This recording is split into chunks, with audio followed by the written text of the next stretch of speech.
Hello everyone, and welcome back to the channel. Today, we're stepping into a world of silk, shadows, and secrets. A place where power and beauty walked hand in hand, but also where fear and intrigue lingered behind every curtain. Imagine for a moment the marble walls of Topkapi Palace, the whispers of eunuchs echoing in long corridors, and the heavy scent of rosewater filling the air. This is not just history from dusty books. This is life behind the gilded doors of the Ottoman Harem. And today, we'll follow one concubine through a single day, from the moment she wakes beneath embroidered sheets to the silent prayers she whispers before sleep. A day filled with luxury, but also invisible chains. So sit back, relax, and let yourself be transported into another time. One day in the life of a concubine in the Ottoman Harem. The first light of dawn filtered through latticed windows, spilling faint golden lines across the silk cushions scattered on the floor. The air was thick with the lingering sweetness of amber incense, burned through the night to calm restless dreams. She stirred slowly, her fingers brushing against the cool embroidered fabric of the bed cover, her eyes heavy but alert. Waking in the harem was never a careless act. It was an awareness, a subtle preparation for another day of watchful glances and silent games. Outside her chamber, the palace stirred like a great, hidden beast. The muffled steps of eunuchs echoed faintly, moving with calculated precision through marble corridors. Somewhere further away, the call to prayer drifted into the still air, solemn and haunting, mingling with the rustle of silk garments as the concubines began to rise. She pulled herself up, slipping her feet into velvet slippers embroidered with threads of gold. Every item she wore, every object around her, was beautiful. Yet none of it was hers. The jewelry, the perfumes, even the very room she slept in, belonged to the Sultan. She was reminded of this every morning as she washed her face with rosewater poured by the trembling hands of a younger servant girl, who dared not meet her eyes. Breakfast arrived not in loud chatter or the clatter of plates, but in a near-silent ceremony. Dates and figs on small silver trays, sweet bread dusted with sugar, a porcelain cup of thick coffee whose bitterness cut through the sweetness of the morning air. The food was exquisite, yet she could never shake the thought that it tasted faintly of control. Luxuries given as a reminder of power. As the morning unfolded, whispers filled the harem like invisible threads weaving a tapestry of intrigue. Concubines spoke in half-sentences, never revealing too much, always measuring every word. A careless comment could ripple outward like a pebble in water, reaching ears it was never meant for. She learned long ago that survival here was not just about beauty, but about silence, strategy, and the art of knowing when to smile and when to lower her gaze. Today, however, carried a particular weight. Rumor had spread through the harem like fire through dry grass. The Sultan might call for one of them tonight. The very thought sent waves of excitement and dread through the women. For some it was an opportunity to rise, perhaps even to gain favor and influence. For others, it was a reminder of their fragility, their lack of choice. She dressed with deliberate care. The layers of silk, the pearls woven into her dark hair, the faint trace of musk on her wrists. Everything was chosen not by her desire, but by the silent pressure of expectation. Her reflection in the polished bronze mirror stared back at her with eyes that carried both pride and a flicker of fear. She knew that in this world, beauty was both weapon and curse. The corridors beyond her chamber led to vast courtyards where fountains sang softly, their waters sparkling beneath the morning sun. Birds fluttered above, caged yet graceful, their wings beating against gilded bars. She often wondered if she was like them, cherished, decorated, and yet never free. As the day deepened, lessons began. Music, poetry, calligraphy, and dance, the tools of refinement, but also the tools of survival. To captivate the Sultan, a concubine had to be more than lovely. She had to embody art, intelligence, and allure. Each gesture, each word, was rehearsed like lines in a play, for the smallest misstep could mean being forgotten, left to fade in the shadows of younger, brighter rivals. Yet in the quiet moments between lessons, she felt the weight of longing press upon her chest. Longing not for luxury, but for something simple. A walk beyond the palace gates, a glimpse of the city beyond the high walls, the sound of the streets where ordinary people lived freely. These desires were dangerous, of course, but in the secrecy of her heart, she allowed them to bloom like forbidden flowers. By midday, The harem was alive with color and sound. Laughter rang out from one corner, sharp as glass, while music floated from another, soft and intoxicating. Servants hurried past with trays of sherbet, their eyes lowered, their silence as carefully cultivated as the gardens outside. Somewhere, a lute strummed a melody of longing, weaving through the chambers like smoke. But beneath it all, beneath the laughter, the music, the beauty, there was tension. Every woman in the harem knew that their world could shift in an instant, with one glance, one word, one command from the sultan. Friendships were fragile, alliances fleeting, and trust a currency no one could truly afford. And as the shadows lengthened across the marble floors, she felt it, that invisible hand of fate tightening around her day. Tonight, perhaps, her name would be whispered by the chief eunuch, summoning her to the sultan's chamber. Or perhaps not. Either way, the evening loomed like a storm on the horizon, beautiful and terrifying at once. The afternoon sun slanted through high-arched windows, casting golden patterns across the marble floors. Within the harem, time seemed suspended. No bells rang, no voices called the hour. Instead, the rhythm of the day was measured by rituals. The lessons, the prayers, the meals, and above all, the waiting. Always the waiting. She sat cross-legged on a cushion in one of the inner chambers, her hands moving with deliberate grace as she traced letters across a sheet of delicate parchment. The ink glistened under the faint light, each curve and stroke carefully formed. Calligraphy was more than art here. It was a reflection of discipline, elegance, and the refinement expected of every concubine. Still, her thoughts drifted away from the page, toward the echo of footsteps and whispers beyond the doorway. Around her, other women practiced their own talents. One plucked at the strings of a cannon, her melody light and fluttering like the wings of a sparrow. Another rehearsed verses of Persian poetry, her voice low, trembling with both beauty and nervousness. Each was like a performer on a stage, rehearsing tirelessly for an audience that might never call their name. But behind their perfect performances, there lingered something darker, rivalry. She could feel the eyes of the others upon her, measuring her beauty, her skill, her grace. A misplaced glance, a laugh too loud, a gesture that revealed even a hint of arrogance. These could become weapons in the mouths of rivals, twisted into whispers that traveled swiftly through the harem. No one spoke of it openly, but all of them knew. They were bound together, yet divided by ambition. The corridors outside grew busier as the day waned. Eunuchs passed silently, their white robes swaying as they carried messages or trays of scented water. Their faces betrayed nothing, yet their presence was a constant reminder. Nothing within the harem remained hidden.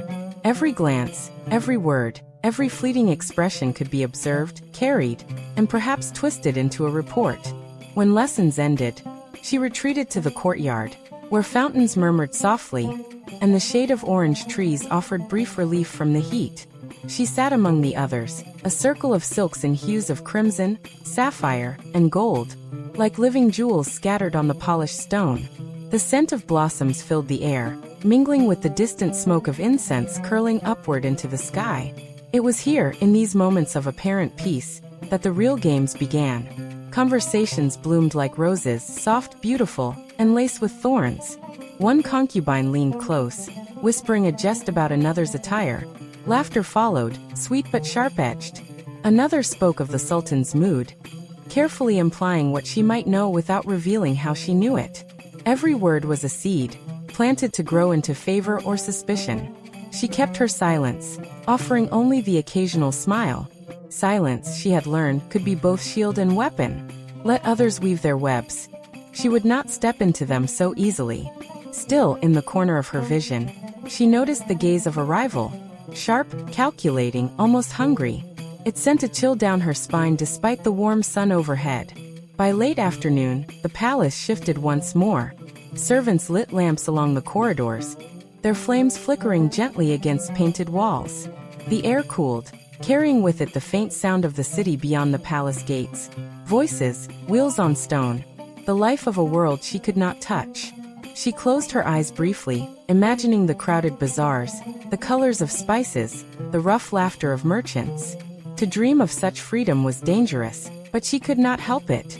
Evening approached, and with it, the unspoken tension that weighed heavily on every concubine's heart. The Sultan's choice. Perhaps not tonight, perhaps not tomorrow, but always there was the possibility, the looming chance that her name might be spoken. For some, it was the path to unimaginable influence. Perhaps even to the rank of Hasiki Sultan, the favored consort. For others, it was a fate more uncertain, one that could consume them in fear or disappointment. She prepared herself with ritual precision. Attendants combed her hair until it gleamed like dark silk, weaving strands of pearls among the locks. Perfume clung to her skin, subtle yet intoxicating, musk, rose, and a trace of amber. Her garments shimmered in the lamplight, layered silks that clung and flowed with each movement. To anyone who saw her, she was the embodiment of grace, yet within her chest her heart beat fast, restless, uncertain. The chambers of the harem grew quieter as night descended. Conversations hushed, laughter faded, and an air of expectancy wrapped around the women like a veil. Some prayed softly, lips moving in near-silent supplication. Others sat in silence, their eyes distant, as if already imagining what the night might bring. Then, as always, came the sound that shattered the stillness, the soft steps of the chief eunuch. He moved like a shadow, his presence commanding without a word. One by one, his gaze swept across the women gathered in the lamplight. And then, with a voice calm and steady, he spoke a name. It was not hers. Relief flooded her body, mingling with a sting of disappointment she dared not show. She lowered her eyes, concealing the conflict within. Another woman rose, trembling with both triumph and fear, her silks rustling softly as she followed the eunuch into the depths of the palace. For the others, life resumed as though nothing had changed. A ripple of whispers, a glance exchanged, and then silence once more. She returned to her chamber, her thoughts heavy yet oddly calm. Tonight she would sleep untouched, yet the uncertainty of tomorrow remained. As she lay upon her cushions, staring at the carved patterns above her, she felt the paradox of her existence press against her like the weight of the palace walls. She was adorned, educated, protected, yet not free. Every luxury came at the price of her will, every moment gilded with chains invisible but unbreakable. And still, beneath the weight of it all, a quiet fire burned within her. The stubborn will to endure, to navigate the silent battles of the harem, to dream of something beyond marble walls and silken veils. Tomorrow would come, and with it another day, another chance to rise, to fall, or simply to survive. Night descended upon the palace like a velvet curtain, heavy and rich, stitched with stars that glimmered faintly above the domes. The courtyards, so alive with sound and light during the day, fell into a hushed stillness broken only by the trickle of fountains and the distant calls of night birds. Inside the harem, lamps burned low, their flames dancing in long shadows across the mosaics, while the air grew thick with the mingling scents of jasmine oil and extinguished incense. She sat in her chamber, the silence pressing against her like an embrace that was both comforting and suffocating. The woman chosen tonight was gone, following the chief eunuch into the unseen heart of the palace. For those left behind, the night became a mirror for their thoughts. Some whispered together in conspiratorial clusters, others sat alone, eyes fixed on unseen horizons, each lost in her own private kingdom of hopes and fears. For her, solitude was both a refuge and a torment. She stretched out upon her cushions, gazing at the intricate patterns carved into the ceiling. By lamplight, the designs seemed almost alive, twisting and shifting as though carrying secrets of their own. She wondered how many before her had lain in this very chamber, staring at the same ceiling, waiting for their names to be spoken, or dreading it. The thought made her shiver. As the hours deepened, the harem seemed to breathe differently. The laughter of the day, the soft rivalries, the posturing and performances, all of it slipped away with the setting of the sun. What remained was rawer, more intimate. The truth of their existence surfaced in the quiet of night. Loneliness, fear, longing. Some prayed softly into their pillows, whispering to God words they would never dare utter aloud in daylight. Others shed silent tears, quickly brushed away before the lamps revealed them. She rose and moved to the small balcony of her chamber, stepping into the cool night air. Beyond the lattice, the Bosphorus shimmered beneath the moonlight, silver ripples carrying the faint echoes of a world beyond these walls. She closed her eyes, imagining the creak of ships, the shouts of sailors, the scent of salt carried by the wind. For a heartbeat, she allowed herself to believe she was there, standing free upon a shore, the city alive around her. But the iron bars of the lattice pressed cold against her skin, reminding her of the truth. She was caged, no less than the jeweled birds that fluttered in the Sultan's gardens. Returning inside, she prepared for sleep. A servant girl entered silently, placing fresh coals in the brazier, pouring warm water scented with lavender into a basin. She lowered her gaze, never daring to speak. The concubine watched her for a moment, struck by the layers of silence that ruled their lives. How many voices were swallowed here? How many truths locked away behind lowered eyes? She dismissed the girl with a nod and slipped out of her jeweled garments, replacing them with a soft linen shift. Her body felt lighter, freer, yet she knew that freedom was an illusion. Even in sleep, the harem owned her dreams. She lay down, the silk sheets cool against her skin, and let her thoughts drift. Images flickered in her mind, the laughter of rivals, the careful lessons of the day, the unspoken dread that hung in the air whenever footsteps approached. Then came softer visions, a memory of her childhood, the sound of her mother's voice, the feel of earth beneath her bare feet in a world that no longer belonged to her. A tear slipped silently across her temple, vanishing into the pillow. And then, the dreams. In them, she was not a concubine but a queen of her own making, striding through open fields, her hair unbound, her laughter ringing free. She dreamed of cities she had never seen, seas she had never sailed, skies that stretched without walls. She dreamed of love. Not the kind demanded by duty or survival, but the kind chosen freely, like a secret flame shared between equals. Yet morning would come, as it always did. The dreams would fade, the veil of the harem would fall once more, and another day would begin in the same cycle of silks, whispers, and waiting. But for now, in the quiet cradle of night, she held her secret dreams close, as though they were jewels hidden deeper than any guard could find. Outside, the palace slept.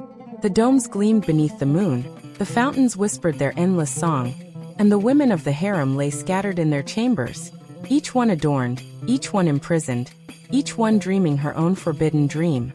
And within that silence she breathed softly, her chest rising and falling in rhythm with a life that was both luxurious and fragile.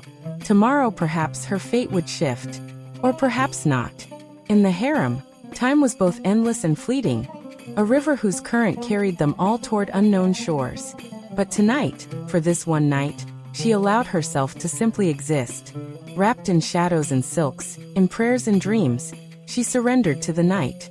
And so ended one day in the life of a concubine in the Ottoman harem. A day like countless others, yet unlike any the world beyond those walls would ever truly know.